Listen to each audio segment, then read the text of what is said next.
दोस्तों, हमारे छत्तीसगढ़ी गाने देखने और सुनने के लिए YouTube चैनल को सब्सक्राइब करें और नए अपडेट जानने के लिए बेल आइकन को क्लिक करें।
चलत है पीछे लक्ष्मण भाई, आगे आगे राम चलत है पीछे लक्ष्मण भाई।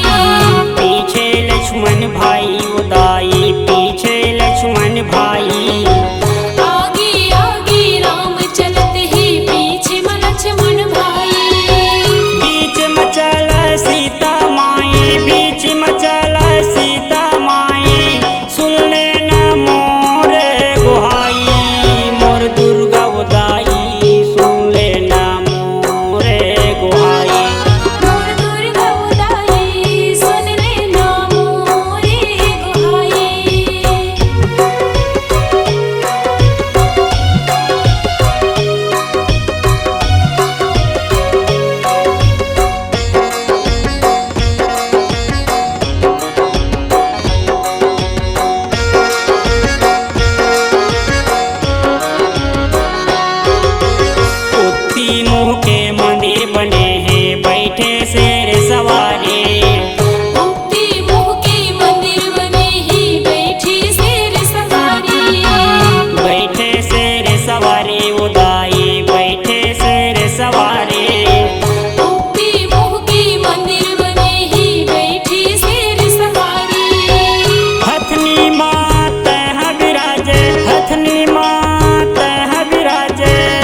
लंगुरे तोरे दाई लंगुरे तोरे दाई लंगुरे कर रखवारी तया बेवदाई मोर घर आंगना दुआरी मोर दुर्गा उदाई सुन ले ना मोरे गोहाई कैसे के करा तोर विदाई मोर दुर्गा उदाई सुन लेना मोरे गोहाई मोर दुर्गा उदाई सुन ले ना मोरे गोहाई मोर दुर्गा उदाई सुन लेना मोरे गोहाई मोर दुर्गा उदाई सुन ले ना मोरे गोहाई मोर दुर्गा